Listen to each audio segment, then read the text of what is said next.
मनुष्य का सबसे बड़ा भ्रम अगर कोई है तो वो ये है कि वो प्रेम को जानता है। वास्तव में वो जिसे प्रेम कहता है वो अक्सर सिर्फ एक प्राकृतिक खिंचाव होता है। शरीर की जरूरत, मन की कल्पना या सामाजिक कंडीशनिंग का परिणाम। कहानी कंचन और रघु का प्रेम। कंचन एक सुंदर युवती थी, चंचल, तेज, आकर्षक, और रघु एक गंभीर युवक जिसे देखकर लगता था मानो कोई संत हो, ज्ञानमग्न। दोनों एक ही विश्वविद्यालय में पढ़ते थे। रघु ने जब पहली बार कंचन को देखा तो एक गहरा खिंचाव महसूस किया। दिल की धड़कनें तेज हो गई और मन ने कहा, यही प्रेम है। कंचन ने भी कुछ ऐसा ही महसूस किया।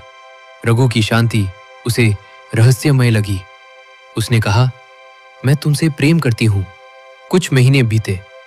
शरीर ने अपनी भूमिका निभाई, मन ने कल्पनाएं रची, भावनाएं बहती रही। लेकिन फिर एक दिन कंचन ने रघु से कहा, तुम अब वैसे नहीं रहे। तुम्हारी आंखों में वो ताजगी नहीं, वो खिंचाव नहीं।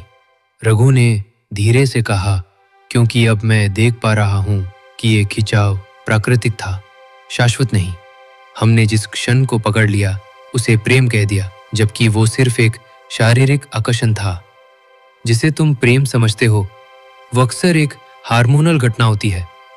प्रकृति चाहती है कि तुम संतान पैदा करो, इसलिए वो एक मोहक आकर्षण पैदा करती है। लेकिन ये प्रेम नहीं है।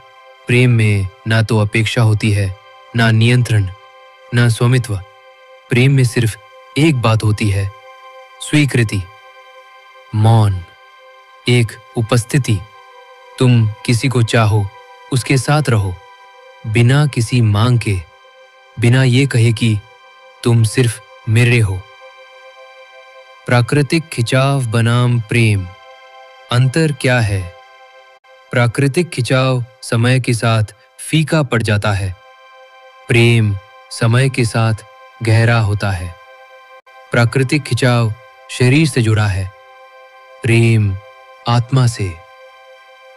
खिंचाव में तुम पाना चाहते हो, प्रेम में तुम देने के लिए तैयार हो। खिंचाव आता है अचानक, प्रेम जन्मता है ध्यान से, समझ से, मौन से।